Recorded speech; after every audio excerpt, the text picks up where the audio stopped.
Good morning. আশা করি সবাই হাজির হয়েছ। খাতা নাও, কলম নাও,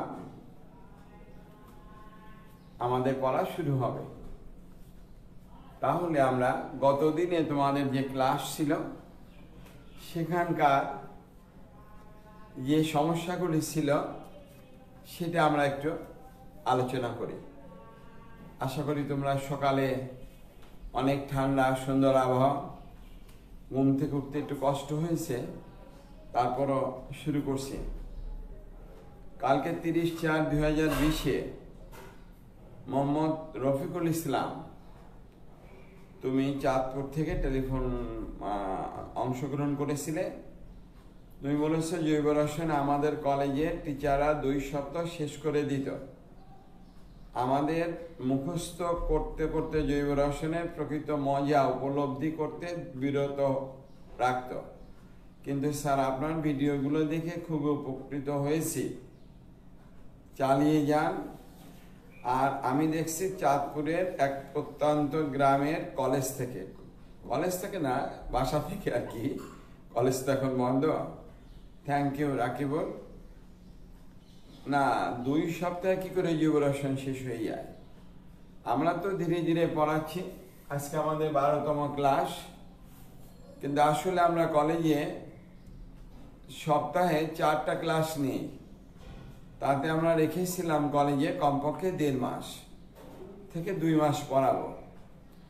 তা ওই হিসাবে তো ক্লাসের সংখ্যা অনেক হয়। এখন আমরা একটা পর্যায়ে আসছি, সাধারণ আলোচনা আজকে প্রায় শেষ হয়ে যাবে। এরপরে আমরা গ্রুপ কেমিস্ট্রি যখন পড়ব, ধাপ ধাপ করে সমগোত্র শ্রেণীগুলি, তখন সেগুলো পড়তে আর বেশি সময় লাগবে না। Alkane, alkyne, অ্যালকাইন, alkyl halide, alcohol, ether, aldehyde, ketone, fatty acid, amine. তারপরে আমরা চলে যাব কতগুলো জৈব বিক্রিয়া। এগুলো খুব কম সময় লাগবে, বাকি যা আছে। Thank you. তুমি বুঝতে পারলেই আমি আমার চেষ্টা সার্থক মনে করব। Thank you Rakibul Islam. জহুরুল ইসলাম বলেছ, স্যার প্রশ্নের দ্বারা বুঝিয়ে দিয়েন, বিশেষ করে সৃজনশীল। জহিরুল, তুমি যদি বিষয় ভালো করে পড়ো তাহলে সৃজনশীল যাই আসবে সেটাই পারবে। তোমার যদি বিষয়ভিত্তিক জ্ঞান সুন্দর থাকে, ওই বিষয়ের উপর তোমার ধারণা যদি স্পষ্ট থাকে, তাহলে যেভাবেই প্রশ্ন দেওয়া হোক তুমি অবশ্যই পারবে। তুমি নিয়মিত ক্লাস করো, আমাদের অধ্যায় হয়ে গেলে নিশ্চয়ই আমরা আলোচনা করব, তখন তুমি পারবে নিশ্চয়ই। আর না পারলে বলো, আমি দেখব। বিভিন্নভাবে বিভিন্ন আঙ্গিকে আমরা সৃজনশীল প্রশ্ন তোমাদের দিয়েই করাবো তখন। মোহাম্মদ ইমরুল হাসান, না এটা কেমন ইমরুল? তুমি বলেছো এই মহামারীর শেষে আপনি কি আমাদের সাথে থাকবেন? আরে আমি তো থাকবো না কেন? তোমাদের যে উৎসাহ পেয়েছি তাতে তো এটা সেরে যাওয়া আমার পক্ষে আর সম্ভব নয়। মাঝে 2 দিন নেটের কারণে নেট একদম বন্ধ ছিল, সে কারণে তোমাদের সামনে উপস্থিত হতে পারিনি ওই সময়। ঠিক ওই 2 দিন 11টা থেকে 1টা পর্যন্ত নেট খুব সমস্যা দিচ্ছিল, শুধু আসা যাওয়া। অবশ্যই মহামারীর পরও থাকবে, এ কথা আমি পূর্বেও বহুবার তোমাদের সঙ্গে উল্লেখ করেছি। প্রয়োজনে তখন রাতে পড়াবো। দিনে যদি কলেজ হয় সকালে বিকালে, তখন রাতে গিয়ে তোমাদের পড়িয়ে দেব, অবশ্যই পড়িয়ে দেব।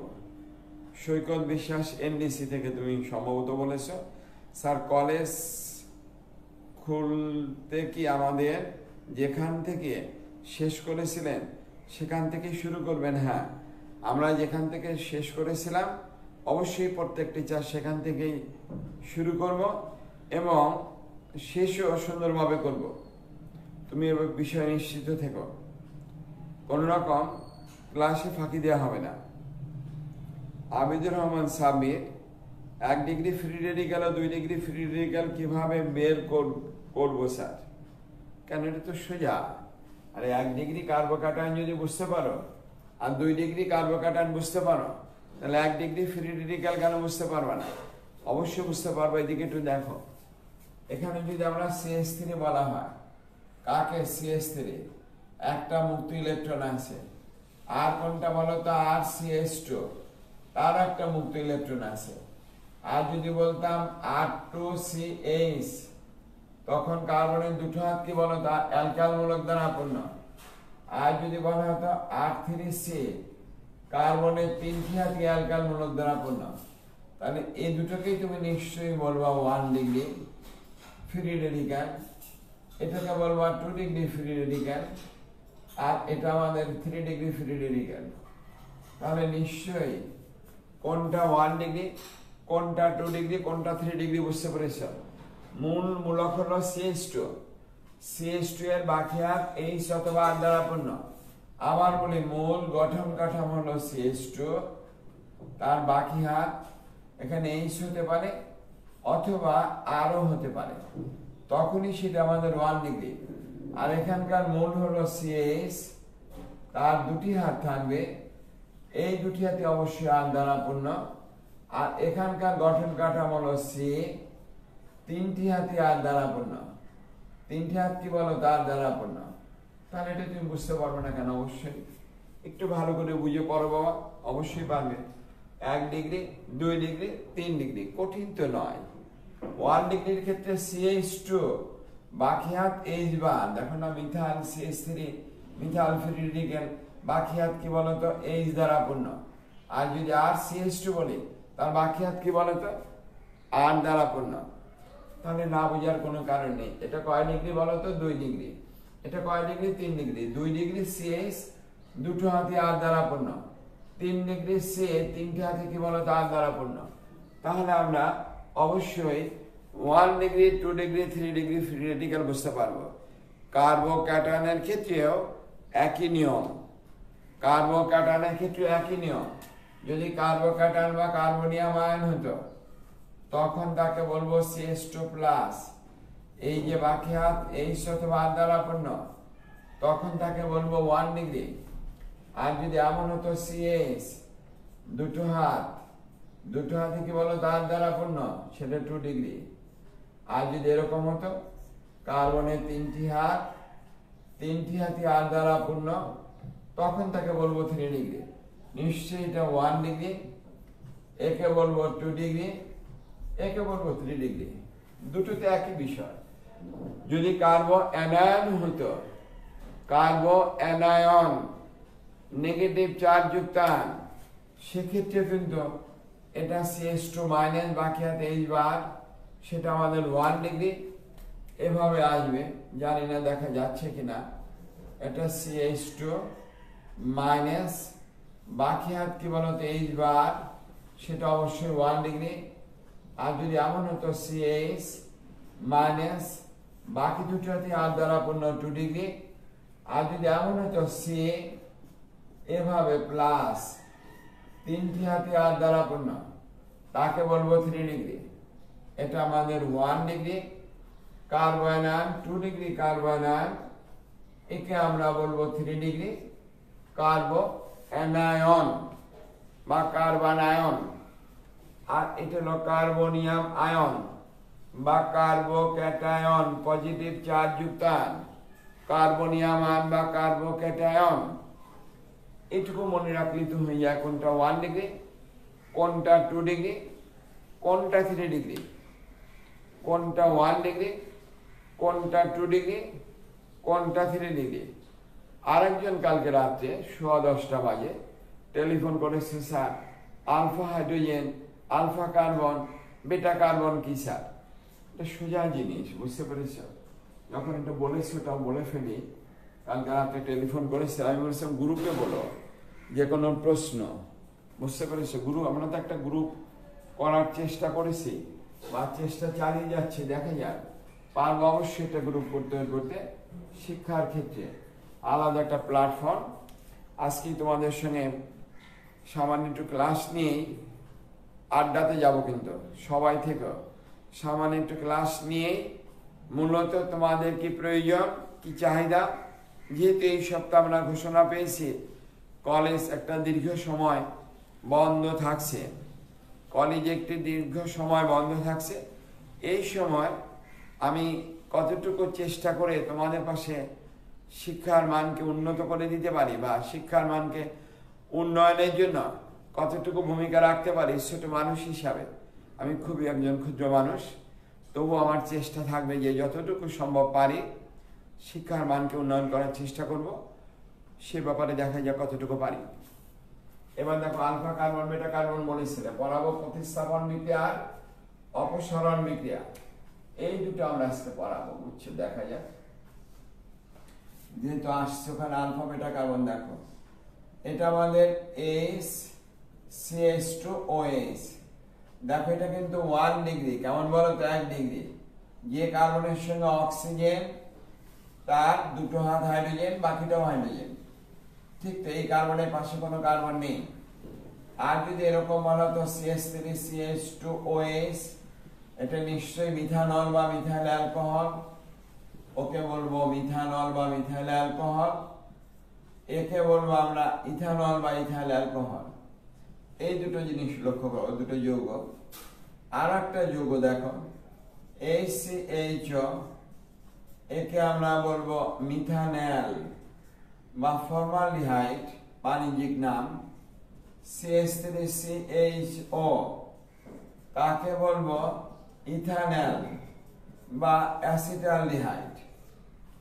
এই দুটো দিক তো তুমি শিখতে পারবে। দেখো এখানে যে কার্বনের সঙ্গে অক্সিজেন আছে সেই কার্বন সক্রিয় কার্বন, তার পাশে কোনো কার্বন নেই।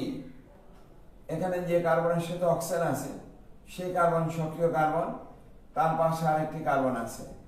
এখানে দেখো যে কার্বনে অক্সিজেন দ্বিবন্ধন আছে, এখানে একক বন্ধন, এখানে একক বন্ধন। এই কার্বনটা কোন কার্বন? সক্রিয় কার্বন, তার পাশে কোনো কার্বন নেই।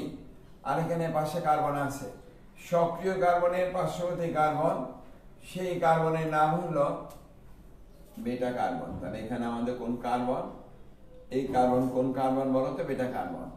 আর এই কার্বন সক্রিয় কার্বন বা আলফা কার্বন, সক্রিয় কার্বন বা আলফা কার্বন, সক্রিয় কার্বন বা কি বলতো? Alpha carbon. এই যে দাগ দিয়েছি লাল দিয়ে, সেটা আমাদের সক্রিয় কার্বন বা আলফা কার্বন বলবো। এই কার্বনটিকে আমরা বলবো আলফা কি বলতো? কার্বন। এই কার্বনটা কেমন বলতো? Alpha carbon. এই কার্বনটা কেমন বলতো? Alpha carbon. একেও আমরা বলবো আলফা কার্বন। তাহলে আলফা কার্বনের পাশে যে কার্বনটা আছে এখানে নেই, এখানে আছে, তাই একে আমরা বলবো বেটা কার্বন। একটু ছোট ছোট লেখা হয়ে যাচ্ছে। এই যে কার্বনটা আছে তাকে আমরা বলবো বেটা কার্বন। কি বুঝতে পেরেছ? এটা আমাদের আলফা কার্বন, এটা আমাদের কোন কার্বন? Beta carbon.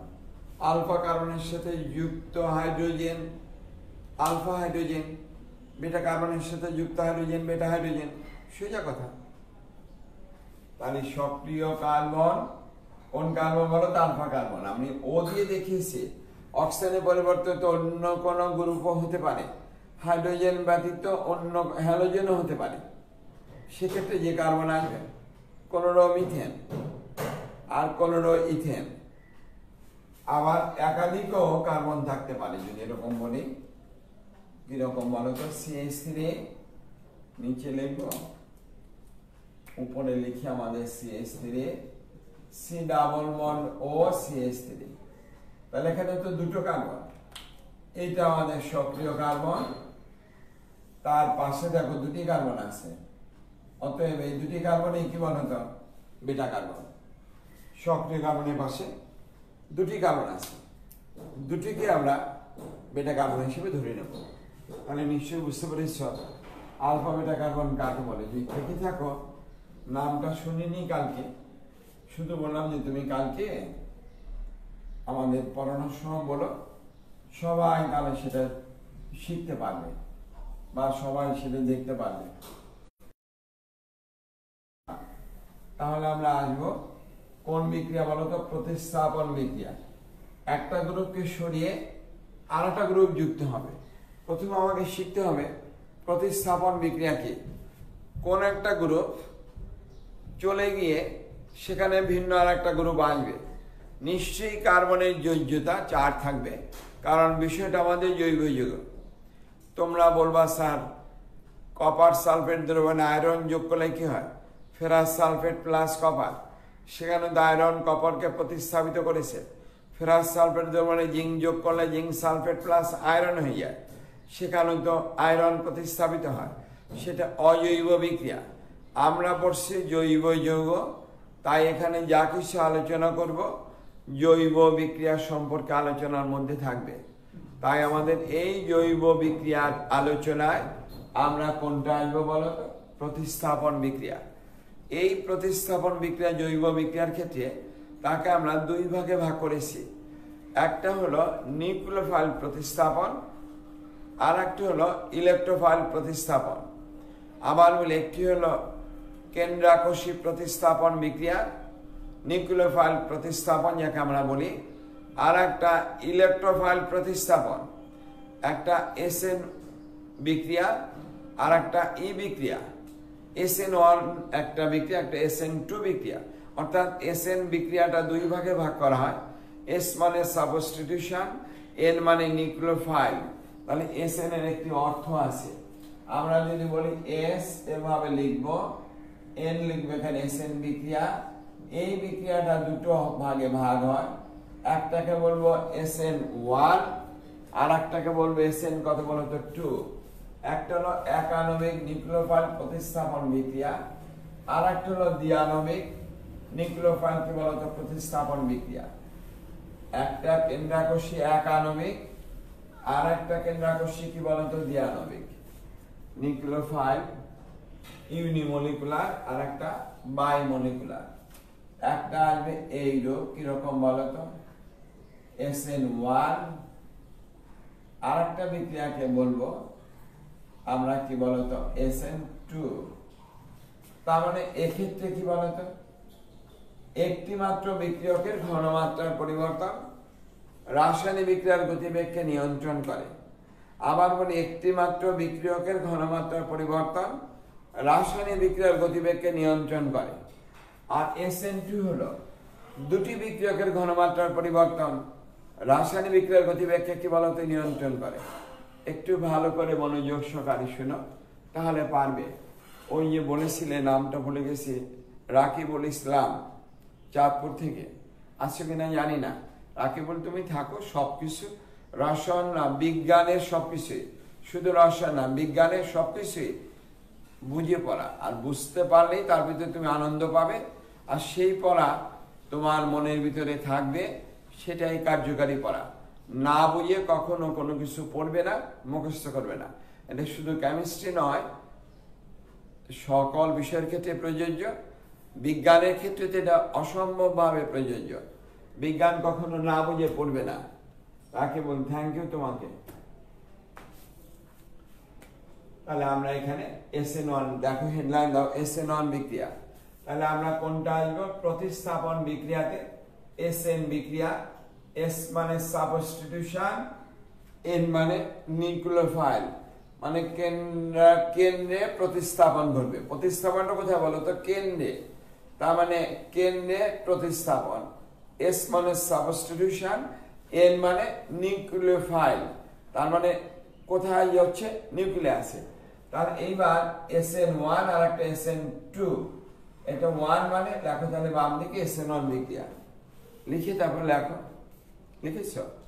লেখো, যে প্রতিস্থাপন বিক্রিয়াতে একটি মাত্র বিক্রিয়কের ঘনমাত্রার পরিবর্তন, একটি মাত্র বিক্রিয়কের ঘনমাত্রার পরিবর্তন রাসায়নিক বিক্রিয়ার গতিবেগকে নিয়ন্ত্রণ করে থাকে।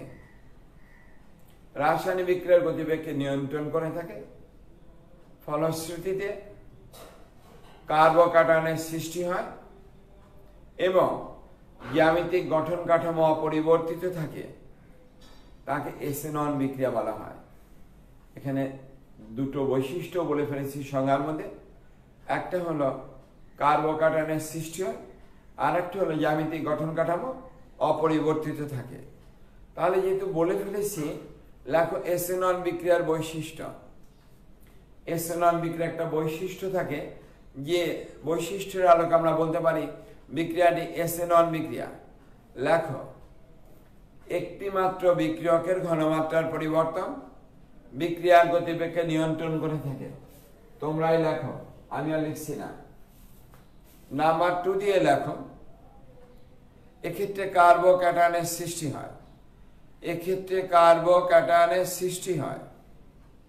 নাম্বার 3 দিয়ে লেখো, অবস্থান্তর অবস্থার সৃষ্টি হয় না, অবস্থান্তর অবস্থার সৃষ্টি হয় না। নাম্বার 4 দিয়ে লেখো, জ্যামিতিক গঠন কাঠামো সম্পূর্ণভাবে অপরিবর্তিত থাকে, অর্থাৎ জ্যামিতিক গঠন কাঠামোর কোনো বিকৃতি ঘটে না, জ্যামিতিক গঠন কাঠামোর কোনো বিকৃতি ঘটে না। তারপর লেখো 3 ডিগ্রি কার্বোক্যাটায়নের ক্ষেত্রে বা 3 ডিগ্রি কার্বনের ক্ষেত্রে এই বিক্রিয়াটি খুব দ্রুত সম্পূর্ণ হয় বা সুবিধাজনক পরিবেশে সম্পূর্ণ হয়। তার মানে ফেভারেবল হলো কয় ডিগ্রি বলো তো? 3 ডিগ্রি, তারপরে 2 ডিগ্রি, তারপরে যাবে 1 ডিগ্রি। সেটা তোমরা এসএনন বিক্রিয়ার সক্রিয়তার ক্রমও বলতে পারো। এসএনন বিক্রিয়ার সক্রিয়তার ক্রম এভাবে লিখতে পারো। বৈশিষ্ট্য লেখো এসএনন বিক্রিয়ার সক্রিয়তার ক্রম, SN1 বিক্রিয়ার সক্রিয়তার ক্রম লিখে ওইভাবে লেখো 3 ডিগ্রি, এভাবে লিখবা। কয় ডিগ্রি বলো তো? 3 ডিগ্রি। তার মানে R3C plus carbocation is greater than R2C, তাহলে এখানটা H থাকবে প্লাস, ইজ গ্রেটার দেন কি বলতো? CH2 প্লাস, এখানে R থাকবে নিশ্চয়। ইজ গ্রেটার দেন কি বলতো? শুধু CH3 প্লাস। এর ক্ষেত্রে খুব কম পছন্দ করে এসএনন বিক্রিয়া, বেশি পছন্দ করে কি বলতো? R3C এর ক্ষেত্রে। দেখাবো এটা তার সক্রিয়তার ক্রম। নর্মালি এমনিতেও MCQ আকার আসতে পারে যে এসএনন বিক্রিয়ার সক্রিয়তার সঠিক ক্রম কোনটি। তাহলে একটু দেখো, একদম সোজা, এটা একেবারেই সোজা। তোমরা মনে করো যে অনেক কঠিন, একটু দেখো তাহলে বিষয়টা বুঝতে পারবে যে কত সোজা। আমরা 3 ডাইমেনশন ছবি দিয়েও দেখাতে পারি। যখন তোমাদের ইউটিউবে যাবে তখন সুন্দর করে 3 ডাইমেনশন ছবি দিয়ে ঘুরিয়ে দেখিয়ে দেবো যে কিভাবে এসএনন বিক্রিয়ার জ্যামিতিক গঠন কাঠামো অপরিবর্তিত থাকে। এখন বোর্ডে এমনি এমনি দেখিয়ে দিই। এটা মনে করো আর, যে কোনো অ্যালকাইল গ্রুপ সি, এখানে একটা গ্রুপ আছে আর, এখানে আর। এই আর তিনটে একই হতে পারে বা আর আর প্রাইম আর ডাবল প্রাইম ভিন্ন হতে পারে। আর আর প্রাইম আর ডাবল প্রাইম অর্থ গ্রুপগুলো ভিন্ন। আর যদি 3টে আর লিখতাম তাহলে গ্রুপগুলো কি বলতো? একই হতো। তার সঙ্গে এ একটা গ্রুপ, এ কেমন গ্রুপ বলতো? একটা গ্রুপ এমন গ্রুপ সে কার্বনের থেকে তার তড়িৎ ঋণাত্মকতা অপেক্ষাকৃত বেশি, অর্থাৎ কার্বন পরমাণুর যে তড়িৎ ঋণাত্মকতার মান আছে তার থেকে এ পরমাণু হোক আর গ্রুপ হোক, পরমাণু হোক, ফ্লোরিন, ক্লোরিন, ব্রোমিন, আয়োডিন, তারা তো পরমাণু। অথবা যদি কোনো গ্রুপ হয়, অথবা যদি কোনো গ্রুপ মূলক হয়, তাহলে সেটা হবে কার্বনের তুলনায় বেশি তড়িৎ ঋণাত্মক। তাতে সুবিধা কি? সুবিধা হলো এই বন্ধনে দুটো ইলেকট্রন এই নিয়ে যায়, তখন সি এখানে আর একদম সোজা, তো আর সি ইলেকট্রনকে হারিয়ে প্লাস হয়ে যায় কার্বন, এটা হয়ে যায় কি বলতো? মাইনাস। এই যে তৈরি হলো সেটা কার্বোক্যাটায়ন। এইবার আরটাকে আমরা আর আর ডাবল প্রাইম দিতে পারি। তাদের যে এখানে অবস্থান, সে অবস্থানে তারা ঠিক আছে। আমরা বলেছি আর একই অ্যালকাইল মূলক অথবা ভিন্ন অ্যালকাইল মূলক হতে পারে। আর ডাবল প্রাইম প্রাইম এবং আর দিয়ে প্রকাশ করেছে ভিন্ন অ্যালকাইল মূলক। এই যে কার্বোক্যাটায়ন সৃষ্টি হলো, এইটি হলো আমাদের প্রথম ধাপে। কয় ধাপে বলো তো? প্রথম ধাপে। একে আমরা বলতে পারি বিক্রিয়ার প্রথম ধাপ। যখনই প্রথম ধাপ হয়ে গেল তখনই প্রশ্ন আসে, স্যার দ্বিতীয় ধাপটা কি? আসলে এটাই বিক্রিয়ার শেষ ধাপ। আর সি এখানে আর ডাবল প্রাইম প্রাইম, এখানে আর আছে। এই কার্বনটা কি বলতো? প্লাস। সেখানে নিশ্চয় একটা ঋণাত্মক আধান যুক্ত গ্রুপ আসবে, সেটা ওইস আসতে পারে। SH মাইনাস আসতে পারে, NH2 মাইনাস আসতে পারে, Na2 মাইনাস আসতে পারে, যে কোনো একটা গ্রুপ আসছে। আমরা OH তোমাদের বইতে আছে, OH দিয়ে দেখিয়ে দিচ্ছি। OH আসবে এমন কোনো কথা নয়, ঋণাত্মক আধান বা চার্জ আসে সেই রূপ গ্রুপ আসতে হবে। তাহলে এবার যৌগটি কি হয় দেখো, দ্বিতীয় ধাপে আমাদের RC, এটা আমাদের R দেখো তারা তাদের জায়গায় যথারীতি ঠিক আছে। শুধু OH-টা যেখান থেকে এ অপসারিত হয়েছিল, ইলেকট্রনকে নিয়ে চলে গিয়েছিল, সেখানে OH এসে যুক্ত হলো। তাহলে তার জিওমেট্রিক্যাল অ্যারেঞ্জমেন্ট, কনফিগারেশন তার কোনো চেঞ্জ হয়নি। কনফিগারেশন বলেছি আমি, বা কনফরমেশন এখানে বলতে পারো, তার কোনো চেঞ্জ হয়নি। সুনির্দিষ্ট জায়গায় গ্রুপগুলো যেখানে অবস্থান করেছিল ঠিক সেখানে গ্রুপগুলো আছে। তার মানে জ্যামিতিক গঠন কাঠামো অপরিবর্তিত আছে। দেখো এর যে জ্যামিতিক গঠন কাঠামো, এর কাঠামো ঠিক একটা ছাতা হলে দেখাতে পারতাম, ক্লাসে তো আমরা ছাতা নিয়ে দেখিয়ে দিই, ছাতাটাকে ফুটিয়ে দেখি, দেখো ছাতা এরকম, এবার উল্টিয়ে দিই, তখন জ্যামিতিক গঠনটা পরিবর্তন হয়েছে। এখানে আগে খেয়াল নেই, তাহলে দেখাতাম একটা ছাতাকে দিয়ে, দেখো এটা আমাদের কি বলতো, আজকে তো বৃষ্টি হয়েছে, ছাতা দেখালে ভালোই হতো। ছাতাটা দিয়ে সেরকম আছে, এবার ছাতাটা উল্টে গেল, অথবা সেগুলোকে পরিবর্তন করে দিলাম, তাহলে এখানে জ্যামিতিক গঠনে কোনো পরিবর্তন ঘটে নাই। এই বিক্রিয়াকে তুমি এবার CH3 একীকৃত গ্রুপ দিয়ে দেখাতে পারতে। উদাহরণ দাও তুমি, এটাকেই তুমি নিজে উদাহরণ দাও, উদাহরণটা নিজেরা দেবে। কিরকম বলতো, CH3 1,1C একীকৃত গ্রুপ দাও, অথবা ভিন্ন জাতীয় গ্রুপ। এখানে আমরা 3টে CH3 দিয়েছি, এখানে মনে করো ক্লোরিন আছে, দুটো ইলেকট্রনকে নিয়ে তারা কি হয়ে যাবে বলতো, CH3। কত সোজা বিক্রিয়া স্যার, SN1 SN2 কত কিছু বুঝি না স্যার, কেন বুঝতে পারবে না? কার্বনটা কার্বোক্যাটায়ন হয়ে গেল, Clটা কি বলতো মাইনাস আকারে চলে গেল। এই যে বিক্রিয়ার প্রথম ধাপ, এটি এই বিক্রিয়ার গতিবেগকে স্টাডি করার মূল ধাপ। অর্থাৎ আমরা বিক্রিয়ার গতিবেগ, বিক্রিয়ার হার, বিক্রিয়ার কাইনেটিক্স বলে, রিঅ্যাকশনের কাইনেটিক্স সব হিসাব করবো আমরা এই প্রথম ধাপে। তাহলে উৎপন্ন হলো কি বলতো, কার্বোক্যাটায়ন। এবার বাকি অংশ তোমরা নিজেরা করো, বাকি অংশটা নিজেরা করো। অর্থাৎ CH3C এভাবে CH3 আছে, তুমি একটা ইথান মূলক দিতে পারতে, সমস্যা নেই, প্লাস OH আনো। এবার বাকিটা নিজেরা করো, নিজেরা করে ফেলা আমার আগে, তোমরা করবে নিজেরা। সবসময় খাতা কলম নিয়ে বসবে, তোমাদের ঘুম থেকে তুলে এনেছি, যাও রমজানের পরে আশা করি একটু পিছিয়ে দেবো, সময়টা পরিবর্তন করে দেবো, কারণ এত সকালে তোমরা উঠতে পারো না, অনেকে টেলিফোন করে বলো। তাহলে বুঝতে পারছি SN1 বিক্রিয়াটা কি। তাহলে SN1 বিক্রিয়া দেখো তো বৈশিষ্ট্যগুলো ঠিক আছে কিনা। এই যে একটি মাত্র বিক্রিয়কের ঘনমাত্রার পরিবর্তন বিক্রিয়ার গতিবেগকে নিয়ন্ত্রণ করে, অর্থাৎ এই বিক্রিয়ার বেগ, হার, যা কিছু রিঅ্যাকশনে যা কিছু আমরা স্টাডি করি এখানে করব।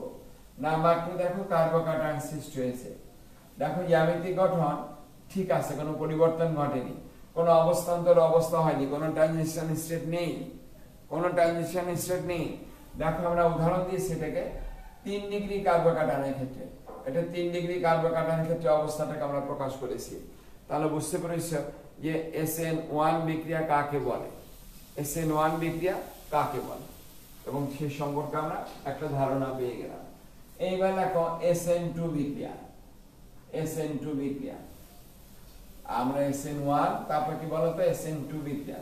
একটু দ্রুত লেখো, তারপর তোমাদের সঙ্গে আজকে তোমাদের মতামত জানবো যে কি করলে কি হয়, কোনটা করলে ভালো হয়। জৈব রসায়নের মৌলিক ধারণার প্রয়োজন নেই। লেখো SN2 বিক্রিয়া, তাহলে নিশ্চয়ই এটাকে বলবা দ্বিআণবিক নিউক্লিওফিলিক প্রতিস্থাপন বিক্রিয়া। তার মানে দুটি বিক্রিয়কের ঘনমাত্রার পরিবর্তন রাসায়নিক বিক্রিয়ার গতিবেগকে নিয়ন্ত্রণ করবে। আবার বলি, দুটি বিক্রিয়কের ঘনমাত্রার পরিবর্তন রাসায়নিক বিক্রিয়ার গতিবেগকে নিয়ন্ত্রণ করবে। এক্ষেত্রে কি হবে বলতো, অবস্থান্তর অবস্থার সৃষ্টি হয়, কোনরূপ কার্বোক্যাটায়ন বা কার্বোআয়নের সৃষ্টি হয় না, উপরন্ত জ্যামিতিক গঠন কাঠামো সম্পূর্ণ বিপরীত হয়ে যায়, সম্পূর্ণ উল্টে যায়। সম্পূর্ণ বিপরীত হয়ে যাওয়া মানে কি সম্পূর্ণভাবে উল্টে যায়, তাকে আমরা বলবো কোন বিক্রিয়া বলতো? SN2 বিক্রিয়া বলবো। তাহলে তো এই সংজ্ঞার মধ্যে আমরা বৈশিষ্ট্যটাও বলে ফেলেছি। লেখো SN2 বিক্রিয়ার বৈশিষ্ট্য সমূহ। SN2 বিক্রিয়ার বৈশিষ্ট্য সমূহ লিখে তারপর লেখো, আমি লিখবো না, তোমরা লিখে যাও।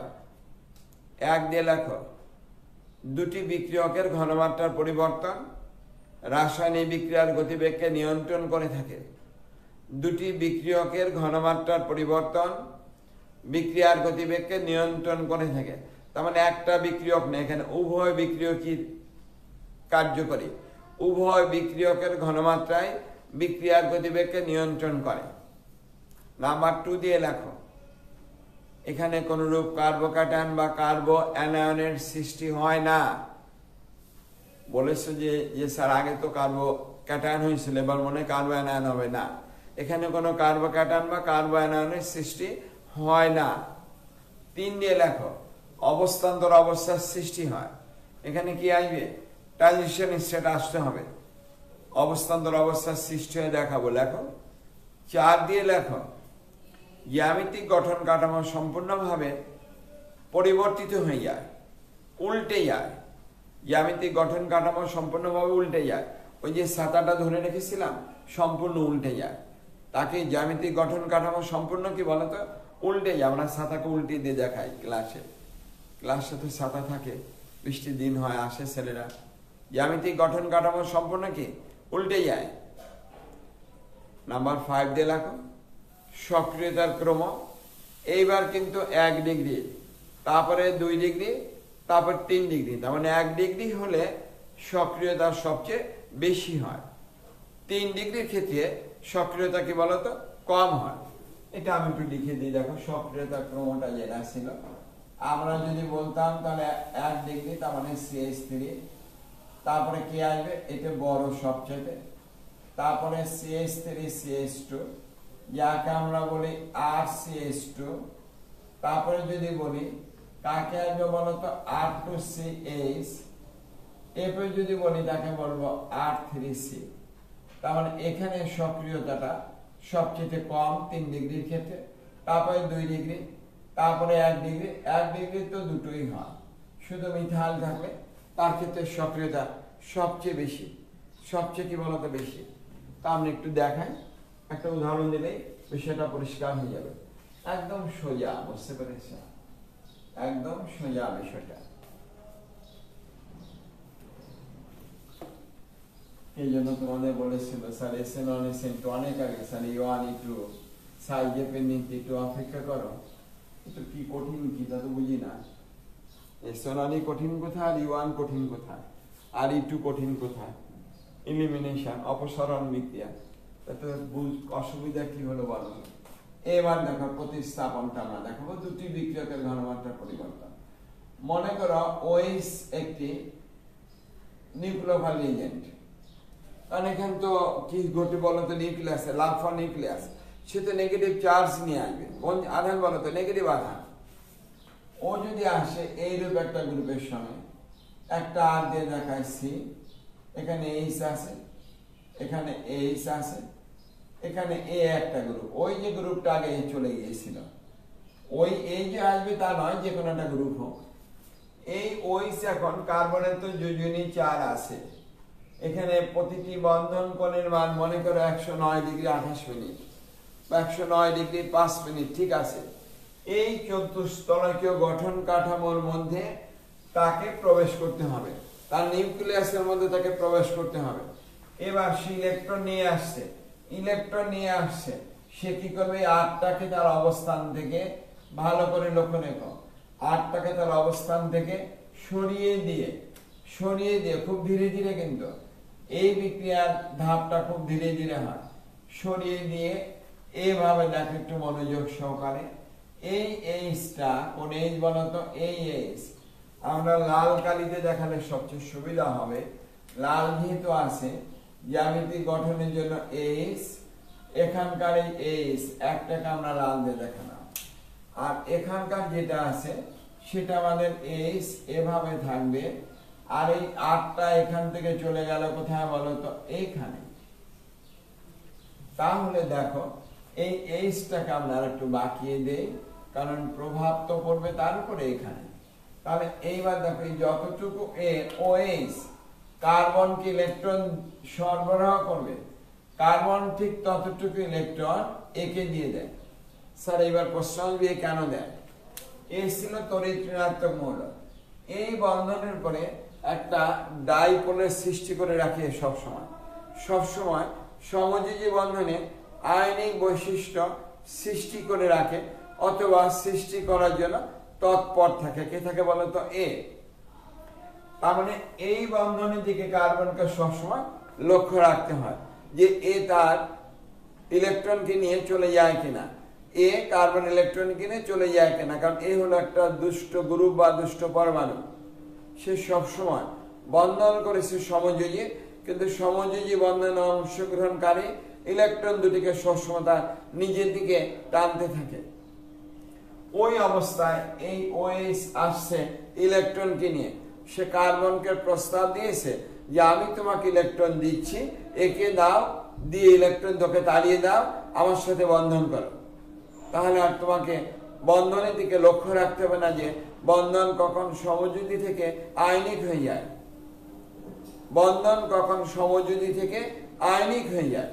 ভালো করে শোনো, এ তো ইলেকট্রন পেলেই খুশি, তাই OH এইবার একটু 8টাকে সরিয়ে দিয়ে 8টাকে বিকৃত করে, তার অবস্থান থেকে সম্পূর্ণ বিকৃত করে ওখানে দিয়ে বন্ধন কোণ মানকে পরিবর্তিত করে একটা বাধার সৃষ্টি করে জ্যামিতিক গঠনের মাধ্যমে OH কার্বনকে যতটুকু ইলেকট্রন দিচ্ছে, কার্বন ঠিক ততটুকু ইলেকট্রন একে সরবরাহ করছে। তার মানে বিন্দু মাত্র সময়ের জন্য কার্বন নেগেটিভ চার্জ হচ্ছে না, যতটুকু OH এর কাছে ইলেকট্রনের চার্জ পেয়ে যাচ্ছে ঠিক ততটুকু চার্জ একে সরবরাহ করছে। আর এই অবস্থার নামই হলো অবস্থান্তর অবস্থা বা ট্রানজিশন স্টেট। এই অবস্থায় যখন OH ইলেকট্রনকে 40%, 42, 43, 50, 55, 60 তারপরে কিন্তু খুব দ্রুত হয় দেওয়া হয়েছে, তৎক্ষণাৎ এটা বাকি ইলেকট্রনকে নিয়ে এখান থেকে চলে যাবে। তার মানে 55, 60 হলে বাকি ধাপটা কিন্তু খুব দ্রুত হয়। আর এত দ্রুত হয়, সেই দ্রুত হওয়ার কারণে এত দ্রুত হয় যে সেই দ্রুত হওয়ার কারণে কি বলতো, এটা এত দ্রুত চলে যায় ওখানে, ওই জায়গাটাতে কে বলতো আর গিয়ে অবস্থান করে, ওই জায়গাতে কে বলতো আর গিয়ে অবস্থান করে। এই যে আমাদের আর ওই স্থানে আর গিয়ে অবস্থান করে, আর এই এইচটা চলে যায় ওখানে, ওই ধাক্কা যেহেতু খালি হয়েছে ওখানে চলে গেছে, খালি হয়েছে, এইচ তখন এইচের জায়গায় গিয়ে বসে যায়, আর নিচের এইচ তখন নিচের এখানে থেকে যায়।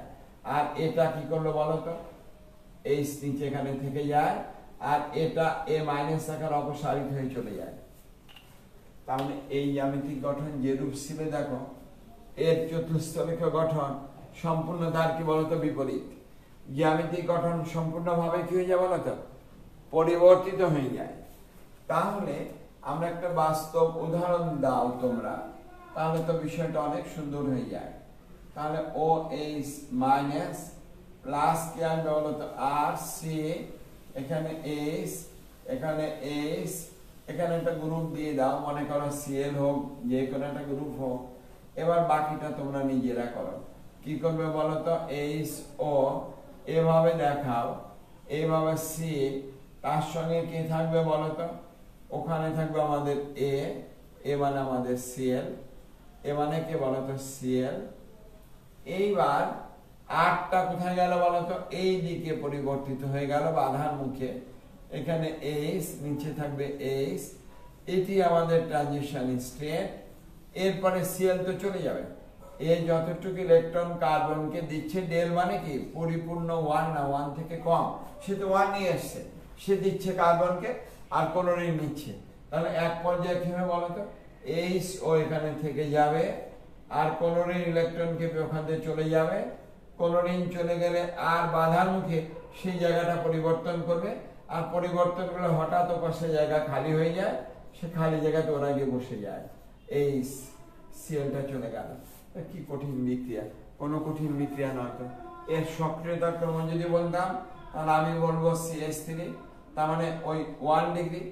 তারপরে কে বলতো, তারপরে আসবে কত বলতো RCH2, তারপরে কে আসবে বলতো R2CH, তারপর কে আসবে বলতো, এরপরে আমাদের R3 কত বলতো C। তার মানে এটা নিশ্চয়ই 2 ডিগ্রি, এটা নিশ্চয়ই 3 ডিগ্রি, আর এইটুকু তো জানো 1 ডিগ্রি। তার মানে 1 ডিগ্রির ক্ষেত্রে বিক্রিয়াটা, কোন বিক্রিয়া, SN2 বিক্রিয়াটা খুব সুন্দরভাবে সম্পূর্ণ হয়, সহজ হয়, বিক্রিয়াটার গতিটা বেড়ে যায়, খুব দ্রুততার সাথে সংগঠিত, ইত্যাদি ইত্যাদি। তাহলে বুঝতে পেরেছ, আজকে মূলত তোমাদের সঙ্গে হাজির হয়েছে তোমাদের কিছু সমস্যা শুনবো, কোনটা করলে ভালো হয়। যেহেতু বন্ধ অনেক পেয়েছি, প্রথম শুরু করেছিলাম 24 তারিখে, ওই ভিডিওটা নেই, সেটা মাত্র আমাদের কলেজের কথা চিন্তা করে, তারপর 25, 26 তারিখ 25 তারিখ নিলাম না, এই সংকীর্ণ মনোভাব নিয়ে চলা যাবে না, ব্যাপক অর্থে চিন্তা করি। সেই চিন্তা করে 26 তারিখে বললাম এভাবে চলবো, চলছে। 26 তারিখ থেকে আজকে 1 মে, তার মানে 1 মাস বেশি সময় অতিক্রম করেছে। এখন অবশ্যই একটি পরিকল্পিতভাবে তোমাদের কাছে প্রস্তাব তোমরা দেবে, পরিকল্পিতভাবে আমরা এগোতে চাচ্ছি, তোমরা তৈরি হও। আমরা ঠিক 12টা 10-এর সময়, কখন বলো তো, 12টা 10-10-এর সময় আমরা আড্ডার ক্লাসে বসবো। নামাজ যা শুক্রবার বাসায় পড়তে হবে, মসজিদে না যাওয়াটাই ভালো, ঘরে বসে ইবাদত বন্দেগি করো, আল্লাহকে ঘরে বসেও ডাকা যাবে আপাতত এই পরিস্থিতিতে। তারপর তোমাদের কাছ থেকে প্রস্তাবনা আসা পর কোনটা ভালো হয় সেভাবেই আমরা সিদ্ধান্ত নেব। এবং আরো ব্যাপক অর্থে, আগে ছিল নটরডেম কলেজ, তারপরে দেশের কথা চিন্তা করেছি, এখন আরো বড় চিন্তা করেছি কিভাবে ইউটিউবে দেবো, কি করবো, ইত্যাদি ইত্যাদি। চলো তাহলে আজকের জন্য এখানে থাকবে। আমরা আগে তোমাদের কাছে মতামত নিই, তারপরে দেখা যাবে কিভাবে করা যায়। Thank you. 12টা ঠিক 12টা 10 থেকে 12টা 10 মিনিট থেকে আজকে আড্ডা ক্লাস। সকল বন্ধুকে বলো, তোমরা যে আজ পরে বলবা তা না, আজকে মতামত দেবে। এরপর ভিত্তি করে আমরা মে, জুন, জুলাই, আগস্ট, বুঝতে পেরেছ, মে যদি আমাদের মাননীয় প্রধানমন্ত্রীর নির্দেশনা অনুযায়ী বলি, ওনার প্রতি সম্মান রেখে বলছি, উনি যে নির্দেশনা আমাদের দিয়েছেন তাতে মে, জুন, জুলাই, আগস্ট 3 মাস সময় পাচ্ছি, বড় সময়। এই সময়ের মধ্যে আমরা তোমাদের নিয়ে কিভাবে চলবো, চলো তাহলে। Thank you. 12টা 10 মিনিটে দেখা হবে।